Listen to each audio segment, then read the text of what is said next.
As our living planet drifted on the sea of eternity, soon after the dawning of the 20th century, the winds of change began to blow.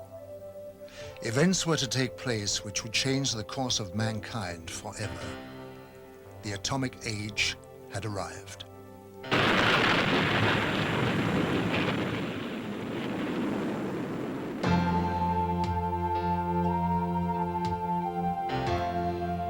As man detonated weapons of immense power, lights started to appear in the sky in a way that suggested that something was following the course of events.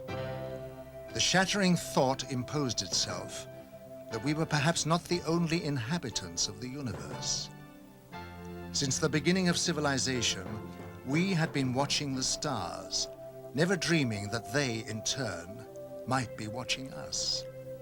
History was about to change.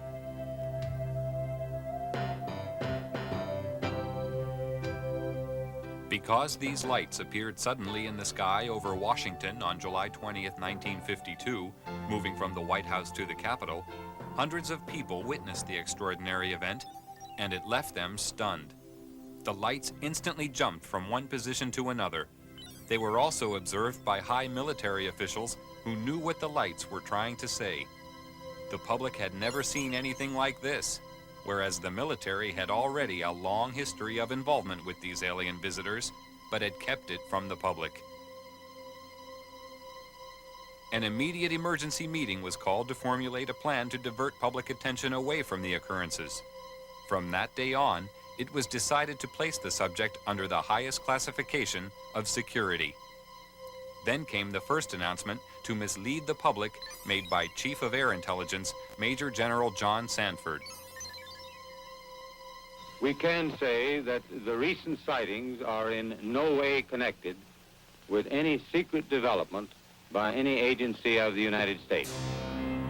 From that day on, the biggest secret of the century began. How did it all start?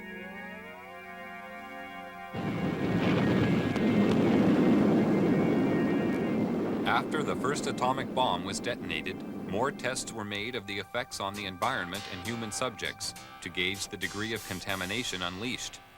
No knowledge of the devastating long-term effects existed at this time. Here in New Mexico, an army base close to a small town called Roswell became the focus of attention on July 2nd, 1947, when Bill Brazel, a farmer, found a crashed disc-shaped craft on his land.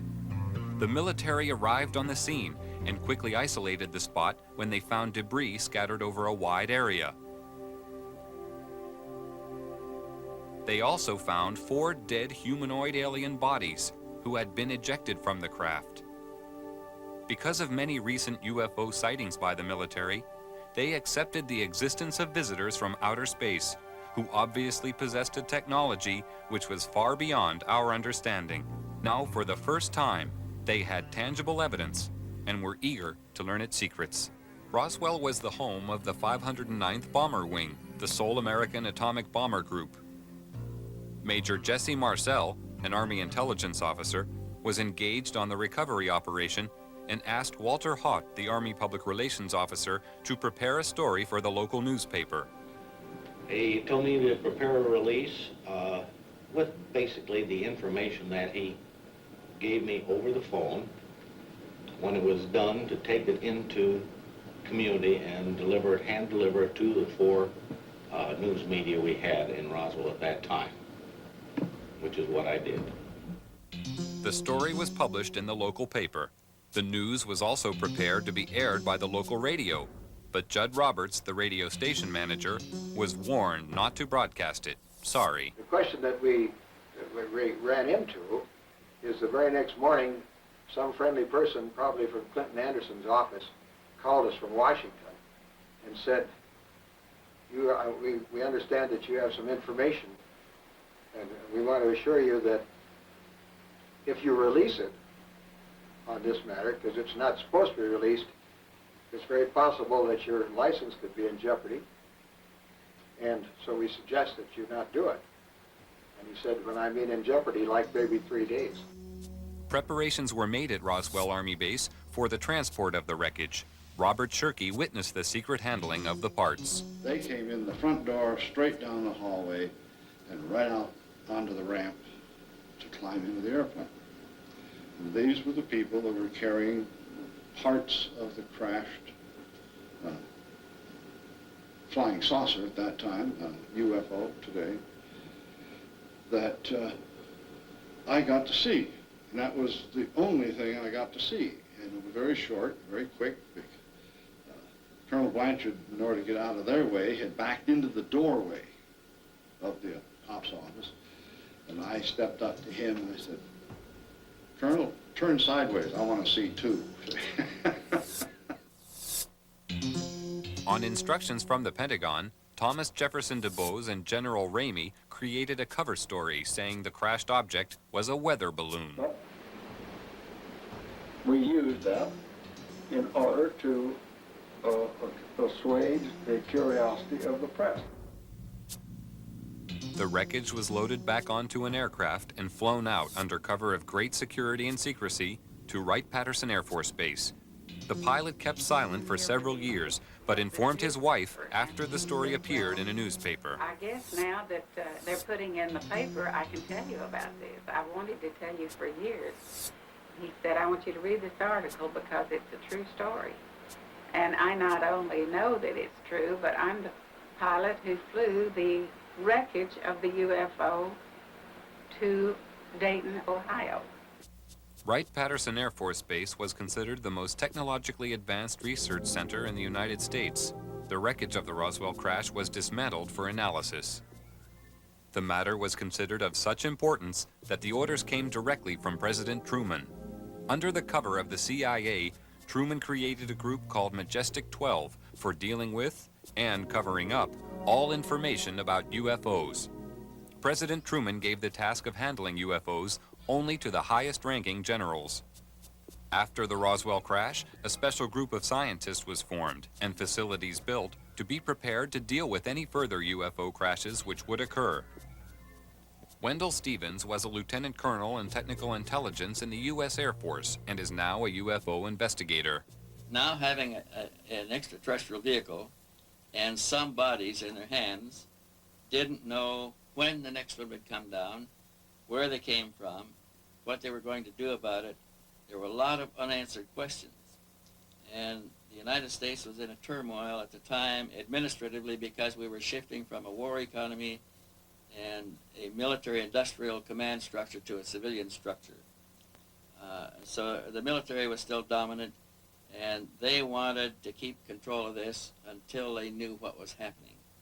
So they created, and remember, General Marshall was our Secretary of State at the time. He was a four-star, a five-star general. These people selected certain representatives from the military-industrial complex that they controlled, generals and admirals and certain scientists that worked with the military and worked with industrial planning. These men were designated as a task force to take charge of any event that followed. And one did. Almost a year later, on the 25th of March of 1978, the next one came down, 1948, the next one did crash, and it came down under observation by radar, so that we knew where it landed at the time that it struck the ground, and a helicopter was over it in less than an hour. It reported what it observed, and the plan generated by these people from the military-industrial complex after the Roswell crash was immediately put into place. All of the generals and admirals and advisors and scientists were contacted and ordered to proceed to a base in Colorado, where they were picked up and driven to the crash site. Now all of these men have gone to the scene to see for themselves what an alien vehicle looks like, and they were going to advise General Marshall directly, who was controlling everything from remote position from telephones, on how to proceed. And when an operation is that big, you can't cover everything up. We discovered that the owner of the property where the vehicle came down was arrested in his house with his family, and they were kept in the house for 4 days, not allowed to go outside or anything. All the roads in the area were blocked, all access was closed. People that lived close enough to know something about it were kept in their houses. Now, if it never happened, then this evidence wouldn't exist. But now we are finding solid evidence that something strange did happen and that these events actually took place.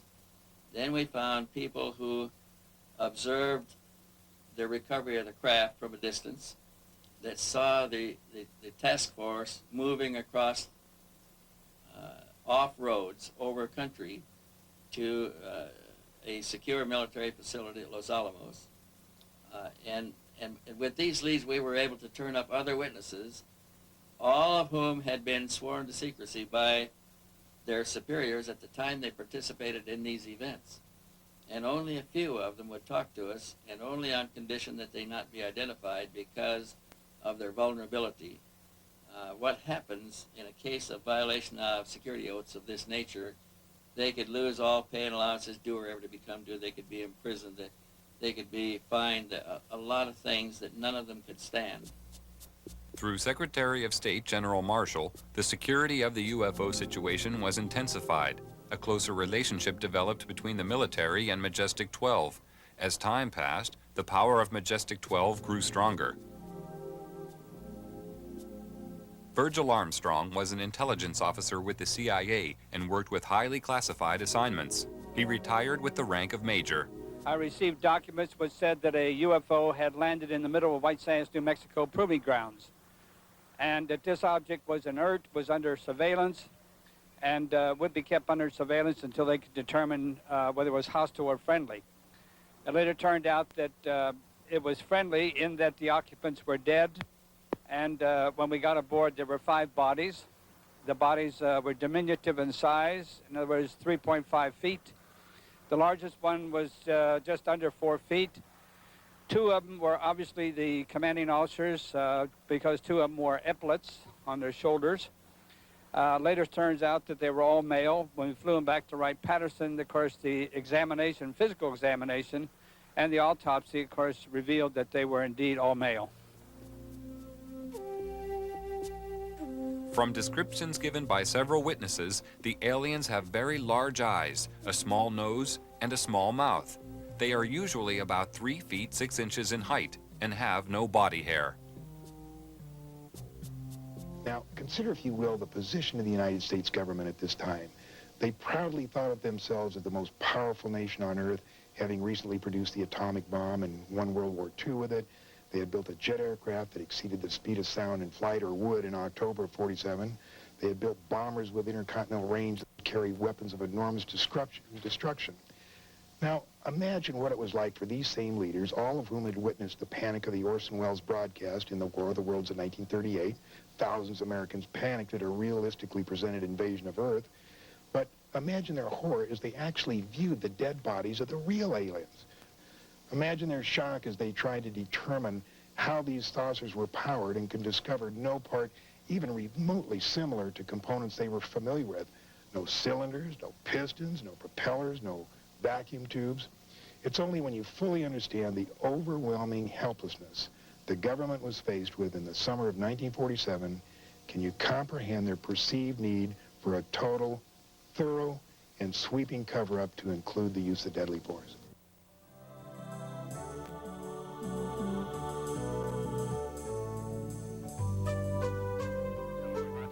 President Truman ordered a heightened level of security after the capture of a live alien from a UFO which had crashed.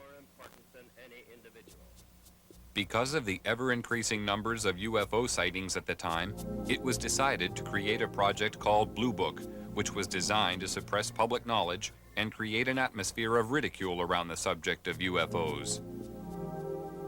Professor J. Allen Hynek was a professor of astronomy and an astronomical advisor to the United States Air Force on their UFO educational program. And I know the job they had. They were told not to excite the public. Don't rock the boat. And I saw it in my own eyes happen that whenever a case happened that they could explain, which is quite a few, they made point of that and let that out to the media. Things that the cases that were very difficult to explain, they would jump handsprings to keep the media away from it. For they had a job to do, to, whether rightfully or wrongly, to keep the public from getting excited. A live alien was captured in 1948 after a UFO crashed in America. He refused to communicate for 1 year and was given the name EBE, or Extraterrestrial Biological Entity. He later began to communicate and gave details of his home planet. EBE had a large crystal which he linked to his mind telepathically and was able to communicate with his own race. He was also able to see into the past and future and perform many other amazing feats. He told of believing in the universe as the supreme being and stated that his race lived in harmony without wars and had nearly eliminated all diseases. He said they lived to approximately 800 years of age and that their technology was far in advance of ours. The authorities were amazed by the things they were shown through the crystal. EBE was able to communicate with huge spaceships which were holding orbital positions thousands of miles from the Earth.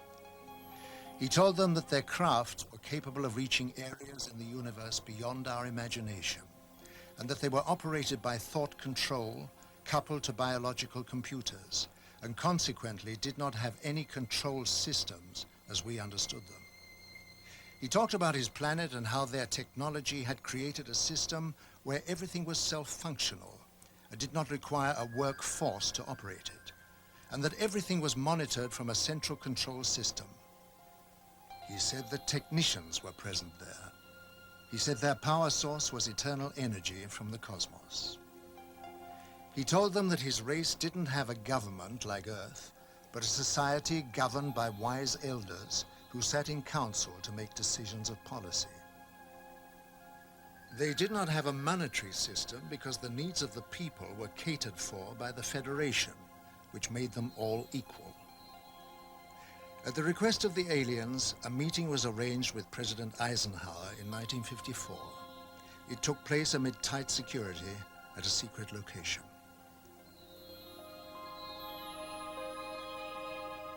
At this meeting, negotiations took place regarding the permitted presence of the aliens on Earth.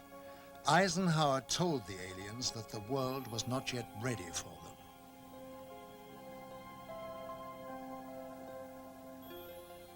Eisenhower witnessed an alien demonstration of technology and power at Muroc Dry Lake, which is now called Edwards Air Force Base. I believe we made a deal, and the deal was that in exchange for super technology, super weapons technology, we would agree to ignore the abductions that were going on. He made it more military-oriented than, say, a civilian president would have. And it's this, I think, that has let his actions let the real power of the executive office slip through the hands of the president into MJ-12. The President of the United States does not have a high enough clearance to know the whole thing. And it's interesting to note that above top secret, there's 38 levels of clearances. Eisenhower's the last president to have a full briefing on the alien problem. There was a disdain of elected officials throughout the intelligence and military communities, and they just didn't like elected officials. So every president since then has not had high enough clearance to know the whole problem. Now they know there's aliens, they know we've recovered saucers, and they know that we're trying to get technology. But there are certain other things which probably only about 25 people on the face of this earth know. But while the visitors monitor our every move with their superior technology, being technically advanced does not always ensure their own safety. This was proved by the UFO crash in the Kalahari Desert in 1989. One of the most documented cases of all time referred to a 60-foot wide spacecraft which was forced down on the border of South Africa. This craft impacted with the desert at high speed, causing a crater 450 feet in diameter and 36 feet deep. Official military documents revealed that the craft entered South African airspace at 1:45 p.m. on the 7th of May 1989 and was intercepted by 2 Mirage jet fighters. Because the craft failed to respond to communication, one of the fighters was ordered to attack the craft with an experimental laser cannon. This caused the craft to lose altitude and crash. After the craft was retrieved, it was removed to a secret Air Force base. And on arrival at this base, it was found a door had partially opened in the side of the craft. Hydraulic pumping gear was brought to the scene and the door was forced open. When this was done, 2 aliens staggered out of the craft and it was found that one appeared to be seriously injured. They were immediately arrested and removed to a medical centre where a medical team was sent in to try to assist. The authorities at the scene entered the UFO and hieroglyphics were found inside the machine, alien hieroglyphics of course, and various items of electronic equipment were also removed from the craft. The retrieval team from America arrived eventually and the object plus the aliens were eventually taken by C-5 Galaxy transporters back to Wright-Patterson Air Force Base, where further analysis was taken on. When the military entered the craft, they quickly removed portable equipment and instruments, some of which were considered useful as potential weapons. This was not certain at the time, but was clarified after scientific investigation. Also found aboard the craft were a series of hieroglyphics, which indicated that the aliens had a written form of communication. The writing gave the impression of an alien alphabet, but it is not known if any of the scientists present were able to understand its meaning. Data found on the craft were stored on a system of silicone slides. It was obvious to everybody at the site that they were dealing with a very advanced technology, including the propulsion system. As more and more alien technology comes into the possession of our scientists, more understanding is being gained about the physics involved in producing propulsion systems capable of taking man deep into space. The American Naval Deep Space Command, who also call themselves the Guardians of the High Frontier, are responsible for the location and identification of all objects in space around Earth. It's their claim that they can track and identify an object as small as a football at a distance of 30,000 miles. They refer to unrecognized tracks as unidentified orbiting objects and have been known to locate up to 6,000 of these in a 3-month period. Their area of responsibility lies outside the Earth's atmosphere. Below this level, the monitoring of the sky is taken over by NORAD, which is the North American Air Defense Network. Larger radio telescopes are on station throughout the world. They can scan the heavens to distances of hundreds of light years. This network of space surveillance ensures that any object heading towards the Earth can be tracked from a vast distance. As an object approaches, it is monitored throughout its journey. If any object should land or crash on Earth, the contact point is known immediately, and quick response teams swiftly arrive on the scene. This network was created after the Roswell incident, and since that time has developed into a sophisticated search and retrieval operation. Quick response teams are located in strategic positions throughout the world. Once there, they isolate the area and ensure that the public is kept unaware of sensitive incidents. All over in NATO, they are interested. It's generals and colonels. The Americans are interested, the English are interested. Everybody knows about it. I was one in Wiesbaden with one of the squadrons down there, and I worked with a colonel. And one afternoon, I was going to nearby town, I don't remember the name. And I went to the office in civil clothes to pick up something, and he was sitting there. Hey, Major, he said, where are you going? I'm going to city. What is that? he pointed, I had my badge here with a flying saucer on my blue jacket. I said, what? That, damn it, that. I said, nothing. It's a flying saucer. I said, it couldn't be. You Americans have proven they don't exist. Shut up, he said. He took the telephone and rang. Jack, Pete, come on now. And in a sudden, we had 5 officers and himself. And we talked for 3 hours. And they knew exactly as much as I did. So everybody knows about it. And it is not illegal. And you are not disliked. I have talked with generals for hours, not on my purpose. They asked me to talk with them about it. They have received my magazine, UFO Contact, for years. So they are interested, but since the public opinion is secrecy, they can't go any further. Although many years have passed since the beginning of the UFO era, the veil of secrecy has remained to keep the public uninformed. Despite the suppression of information, millions of people throughout the world are still seeing and reporting the presence of UFOs in our airspace. And many more millions are now firm believers in the presence of extraterrestrial flying machines. They know that UFOs exist. I think what has happened over the years, the government has lied so much that they have painted themselves into a corner, and it's almost impossible for them to tell the truth today. The biggest secret in the history of mankind, and the government is not going to let this out. There is no way to get anything out under the Freedom of Information Act. In Russia, the subject of UFOs is now out in the open. Marina Popovich is a retired Russian cosmonaut and fighter pilot. During her military career, she was twice awarded her country's highest military order, Hero of the Soviet Union. She is now one of Russia's leading UFO researchers. 10 years ago, people only made jokes about this subject.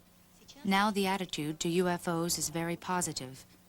The majority, 80%, think there is extraterrestrial intelligence and that this intelligence is trying to establish mutual contact with us. Now cosmonauts and pilots are more willing to report their contacts with UFOs when they have taken place. Unlike the rest of the world, the Soviet Union has an openness about the subject of UFOs. They even have a monthly television program devoted entirely to it. In the near future, university courses will also be available to study the subject. Several Soviet generals have already stated that there is no question as to what UFOs are. We know they are alien spacecraft. But at the Center for UFO Studies, we have a computerized data bank that now has more than 75,000 UFO reports on it. And what is even more interesting, they come from, by latest count, from 133 countries. When you start reeling off the countries, it sounds like a roll call at the United Nations. And even more interesting than the just numbers themselves don't mean so much, but the thing that finally convinced me that we were not dealing with nonsense is basically the caliber of the witnesses. Many of the reports are made by highly responsible people of impeccable integrity, people in technical training, air traffic controllers and military and commercial pilots. Finally got to the point, and it took me quite some time. I finally got to the point, however, where I simply said, I can't continue to call these people deluded or nuts. They are seeing something. Something is real. The late J. Allen Hynek was an astronomer, just like I am. His background and mine are very similar. He was for many years a professor of astronomy, and so was I. And what Hynek said was, UFO research is leading us kicking and screaming into the science of the 21st century. Like Hynek, I sought to debunk the reality of UFO phenomena, and like him, discovered just the opposite. Technology has advanced rapidly over the past 50 years for all the world to see. But in secret locations, amid tight security, the true advance of technology is hidden from public knowledge. From one such location came the stealth bomber. This futuristic aircraft is the only type known which has the ability to fly into radar-protected areas unobserved, almost without sound, to perform whatever task is necessary. The technology used in the production of the aircraft is a giant leap forward from conventional technology, and the question has to be asked, Where did it come from? At one super-secret US government test facility situated in the Nevada desert, strange glowing lights are regularly seen performing aerobatic displays which are far beyond the capability of our known aircraft. They seem to be intelligently controlled. Can this be yet another example of some secret, very advanced technology? Or are the authorities hiding some exotic foreign contrivance? Here at Area 51, also known as Dreamland, is the most highly protected and secret facility in the whole of the United States. Bob Lazar, a physicist, worked on special projects within this complex and felt compelled to reveal what he saw. They are actively and have in their possession alien spacecraft, and they are actively undergoing analysis and flying them. They set up and produce their own gravitational field. Just as the Earth holds all matter down, they produce that same field, but out of phase, and it repels itself. The effects that can cause, the way in which everything operates is by all intents and purposes magic. I mean, it is so far beyond our level of technology. Why is such technology available only to the few and not to the whole of mankind? Have we the right to know? Are we ready for it yet? Or is the race for technological advantage more important? Why keep a secret about probably one of the most important events in history, that there's been contact from an alien civilization? It's a significant event in history, more significant than anything. With the tremendous distances involved, travel to the stars would seem impossible. But with man's endeavor and resourcefulness, these problems will be overcome as they always have been in the past. Scientific estimates tell us that there will be a breakthrough in space travel in the near future. When the boundaries of distance break down, the Earth will become our home, the universe our world. If NASA has its way, many of the next generation will be residents of Mars, and the move towards this has already begun with the development of a space station.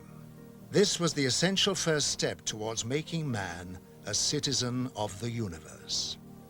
What is really the long-range purpose of the space station? And we have worked on that question for a long time in NASA. We have started in the early 60s under the guidance of Dr. Werner von Braun and others to look at long-range goals beyond the moon, beyond Mars even.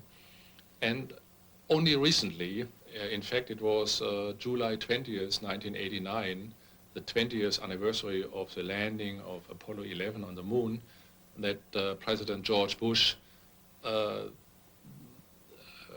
proposed a new program, a long-range program, with a goal to return to the moon and eventually go on to Mars, to the United States, as a long-range commitment.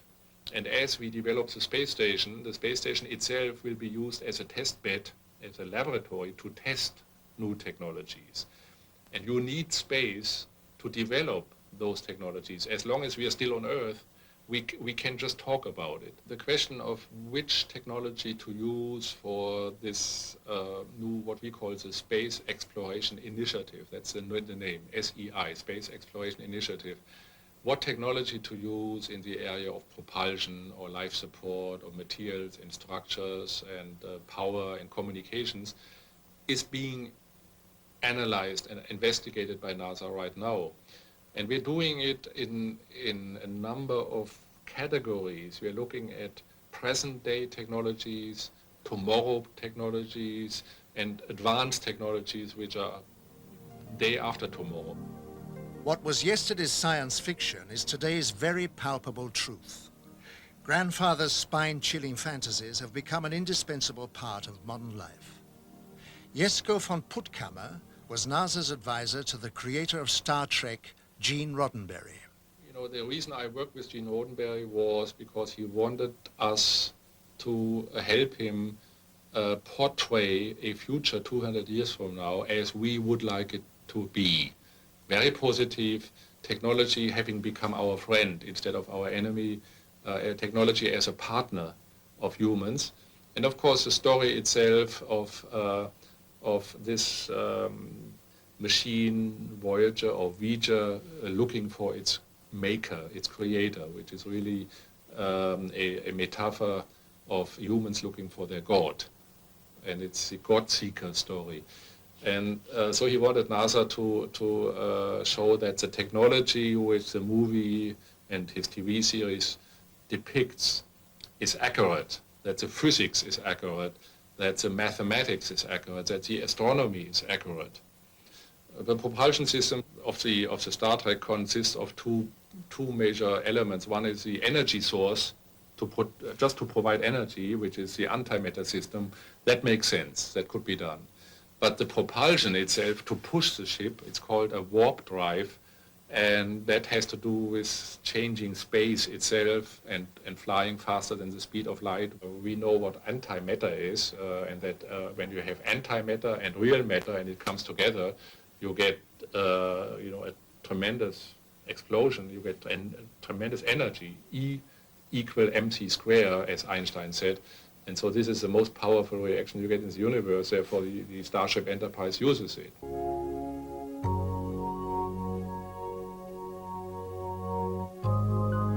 The message from the alien visitors is becoming clear. The human race is producing more problems than it is solving.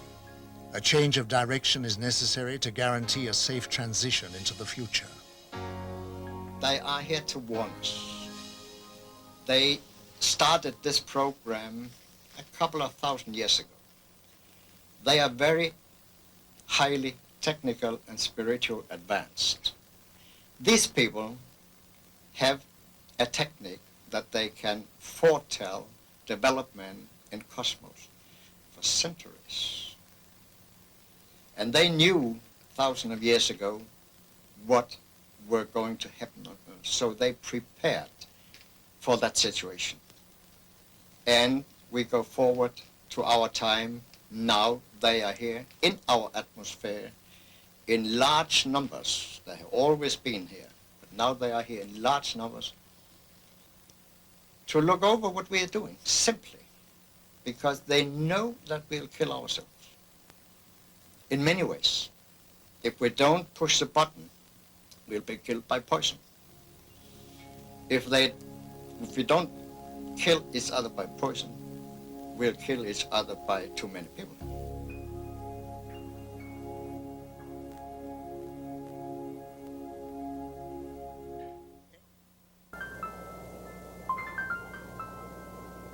Earth, the gem of the cosmos, a living, breathing miracle of creation, the home of mankind, a partnership of dependency and loyalty to each other. The passing of time saw man forget his loyalty. He began to poison and suffocate his planet because of his growing need for power to fuel his technology. A scientist of great wisdom and vision, Nikola Tesla, foresaw this danger and offered the world his discovery of the magic wave as pollution-free energy. His offer was rejected. Tesla gave you multi-phase power, he gave you AC power, the practical transmission of electrical power, the rotating electromagnetic field that made motors and generators possible, and so he literally helped you bring in the electrical 20th century. Had it not been for Nikola Tesla, your cities would still be dark, you still would not have electric power, and you'd still be struggling around in the dark. So yes, Nikola Tesla was important to us. Had we listened to Tesla about the other parts of the magic wave he had discovered, he would have given us cheap energy. I delivered a paper in Ottawa, Canada, where I gave the actual mechanism by which his amplified transmitter, his magnifying transmitter, actually worked. There are over 1,000 papers in the scientific literature that show that mechanism is real. It would have worked, and he could have given the world cheap energy. You could not, however, have had a power meter on that you sell it to folks. They could have tapped it cheaply and freely just for building the antennas and putting in the taps. And so the powers that be suppressed Tesla and Tesla's work because of the fact that he was going to get the power meter off of your power. He would have given you cheap energy and cheap power and clean power. He did give you radio, he gave you fluorescent lights, he gave you the things that made motors and generators, and he gave you the electrical 20th century. He would have given you a lot more had we listened to Tesla and funded him. Tesla's advanced knowledge of the laws of electricity and magnetism, combined with his ability to put them into practice, gave him foresight into the next generation of electronics with regard to light and its structure. He was an ambitious man who was a great favorite in society, where he would show a light bulb in his hand burning without any electrical connection. Tesla said, "I could only achieve success in my life through self-discipline, and I applied it until my wish and my will became one." He was a magnificent genius, and had he been funded to continue his work, the world would have been 100 years further in science than it is today. Here, some 80 years later, so to speak, after the collapse of his magnifying transmitter, and here we are trying to rediscover what Nikola Tesla was doing right at the turn of the century. And so we're almost a century behind where we should be. That's the importance of Nikola Tesla. Progress is the process of moving forwards and not backwards. It is a combination of achievement and forward vision, which serves its creator without fear of unforeseen consequences. There can be no progress if these rules are not observed. People always back something they call progress without giving it a proper definition. I think technical innovation is not progress by a long way. Technical innovation can only be progressive when it is combined with a step in the direction of humanity, and it's just that I miss. Nuclear power stations are not progress. Because of this monstrous gigantomania in the buildings and the walled-up concrete areas and the risks, you are here playing with a fire that can't be put out, and the risks are extremely inhuman. And so these gigantic buildings are put up, and especially the military-industrial building complexes, which in the end all lead to the scars of this pseudo-progress, practically destroying the natural foundations of human life. And so that the whole of society becomes, in effect, a society of chaotic beings that will lead to global suicide.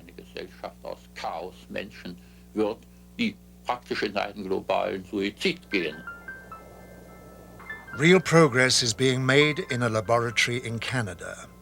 Here, the full significance of the physical laws of light and space have become clear to John Hutchison, and he is utilizing this knowledge to produce cause and effect experiments which lead to an understanding of the harmony of nature. Science, in harmony with the laws of nature for the good of mankind, will hold great values in many fields and would advance its course beyond our present comprehension. John Hutchison has been working in the areas of electromagnetic forces and the changes in the molecular structure of materials for many years. He has in this time achieved a breakthrough in anti-gravity knowledge, providing spectacular examples of heavy objects flying through the air without any visible signs of propulsion. He has also made amazing discoveries concerning the alteration of compositions of materials by subjecting them to a form of electromagnetic bombardment. We're looking at something which you know shouldn't be happening. The result of these experiments showed in graphic detail metal heating to a near liquid state without heat. Hard metals would turn into soft rubbery objects, proving that any substance could change its form if the science involved was understood.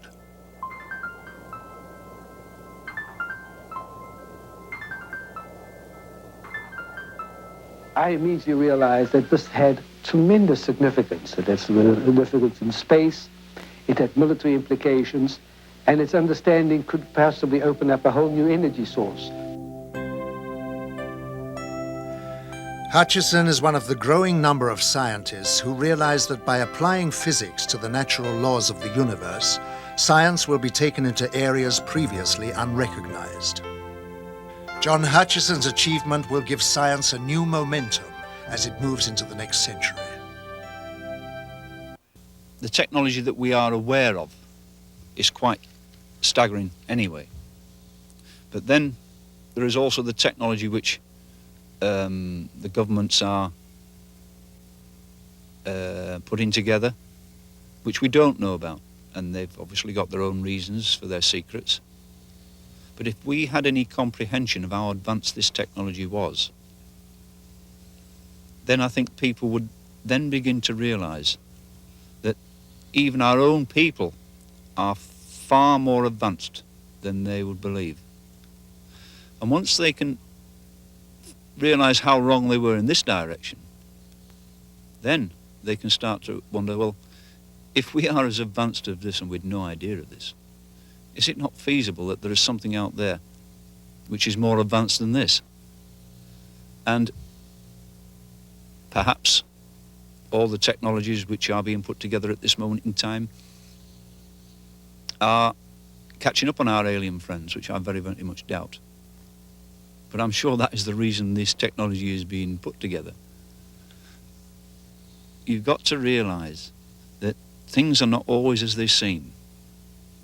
And once we can get out of this thinking, out of this box we're in, that there is something more than what we are being taught, what we have learnt, there are things outside the scope of this, then I think you'll begin to see the potential for people from out there visiting us.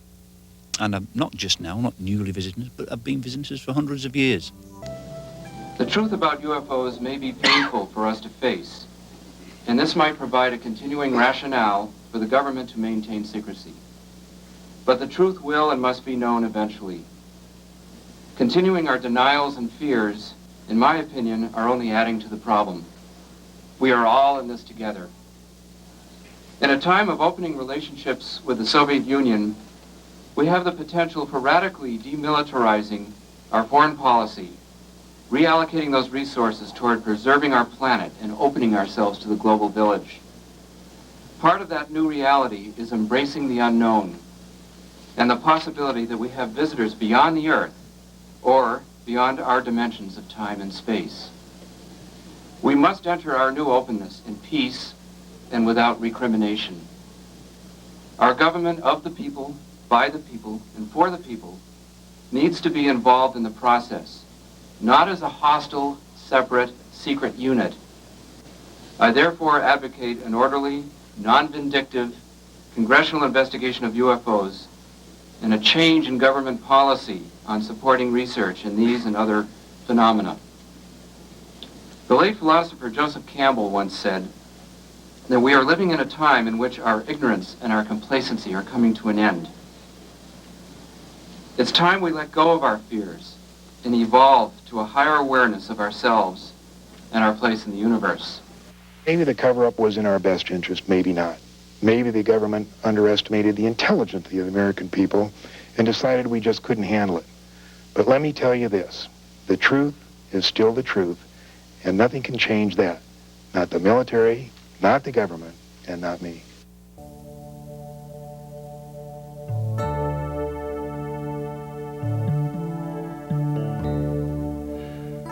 Although mankind has been faced with many crises throughout history, he has always been able to overcome them. Today, the vast power and unlimited potential of man's mind is understood.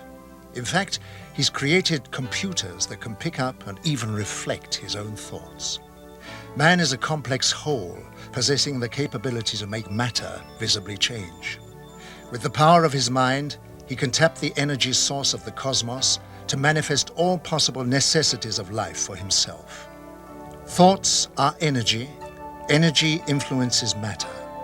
The technology involved is one of peace, as it eliminates war. And it's only a matter of time before everyone discovers this ability. If we can create in the laboratory, without any doubt, a mind-over-matter interaction that's a few parts in 10,000, certainly all you have to do is extrapolate that a little bit to come up with a mind-over-matter mastery that could happen later in our own development, and certainly what seems to be true in some of the UFO visitations. And of course also we have various case studies like Sai Baba being able to materialize and dematerialize things in his hand, or various forms of levitation. These are all things that are very real. They're not, drummed up by people. It's just that our ability to face that reality has been quite compromised. I should have known all along that the so-called new physics, in a way, actually makes all of this possible. That in a way, we physicists have kind of forgotten what we're all about. Einstein one time said that the whole purpose of science is to awaken the cosmic spiritual feeling. And we scientists are among the last to embrace that.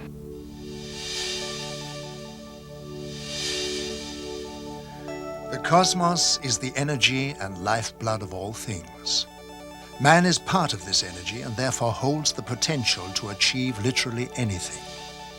Science is in the early stages of attuning to this enormous reservoir of knowledge, where anything is possible. Our comprehension of such things is limited only by the painful realization of change. The idea of a living cosmos is such a new concept that we have not accorded it its rightful place. Contrary to the popular view, it can be shown and conclusively proved that that has an internal structure of incredible order and beautiful order. It's filled with electromagnetic waves going in bidirections. Pick a frequency, there's a wave going in one direction and a wave in the other direction. The wave that's going backwards is an anti-wave. It's a time-reversed wave. And the vacuum is structured, this potential, a vacuum is just potential is all it is.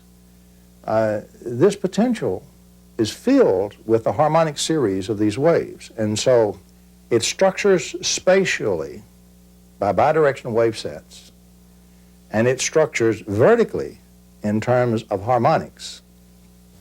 Now, if you then invoke this structure, and you do that with a nonlinear material, and you put in one wave in the nonlinear material, that material will take from the vacuum that excess structure because it turns everything into a potential, and it will put out multiple frequencies and harmonics. That's what nonlinear materials do. Interestingly enough, if you take time-reversed waves and put in those harmonics, when they back up through, they will restore one wave. You can gather the energy and collect it and integrate it together and produce a single thing of much greater energy and lower frequency. And so what you have is the vacuum structures in frequency and spatially, and the connection of waves. And by the way, these waves do not have to move at the speed of light. They can have much greater velocity. Yes, our knowledge grows rapidly in almost every discipline. Conservative scientists in the past, or if you like, futurologists, have always been too cautious, too conservative in their estimates. We know that there's a turnover every 5 years of doubling our knowledge, with the consequence that we have a completely different view in the world. Most people can't even keep up anymore with the advance in science. They have problems understanding modern computer science, cybernetics, biogenetic engineering, or nuclear physics. We talk today about great unified models of the natural forces. The man on the street can't keep up, and he is only superficially informed about new aspects. We don't know what will happen in 20, 50, 100 or 1,000 years. However, there's one thing we do know, that whatever happens in the future, science will have advanced far more than we can possibly think of today. And no imagination, no fantastic model that we may produce today will justifiably come close to the actual advance in 1,000 years. We really do have, right now, available to be born a completely new and drastically extended and drastically more capable physics, which unfortunately 4 nations of the world have weaponized but kept secret from their citizens and from the rest of the world. And what I am saying is that it's high time that instead of just using this in secret to build more weapons to kill more people, and hurt more people or control more people. What we need to do is bring this out in the open, and let's use it for the positive benefits, to heal people, to give them cheap energy and clean energy, to clean up the biosphere, to clean up our whole act, to be able to heal all these diseases and this kind of thing. That's what I'm saying we've got to get on with the job.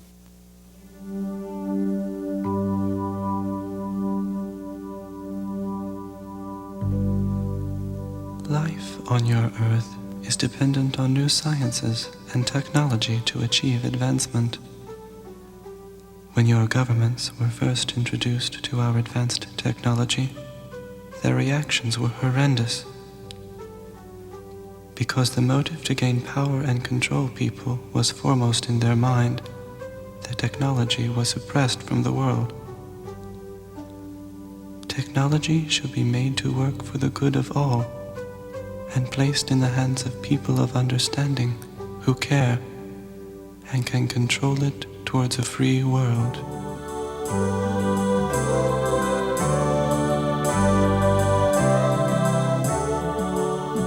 I think the first point in overcoming any difficulty or any problem or any crisis is to have the faith that something better is possible. Without faith, without trust that it can work out better, without the vision of something greater, it won't happen. So I think we have to have some kind of vision, some kind of faith. In traditional Christian terms, this is the idea of the kingdom of heaven. And most visionary schemes in the West are under the influence of this Judeo-Christian model, that at the end of history there'll be a new era, a new dawn, a new age, the kingdom of heaven. A utopia. Well, I mean, there are many different ways of formulating this. We have to think this. I think it's built into our whole civilization. It's very difficult for us not to think this. Or at least if we don't think it, we despair.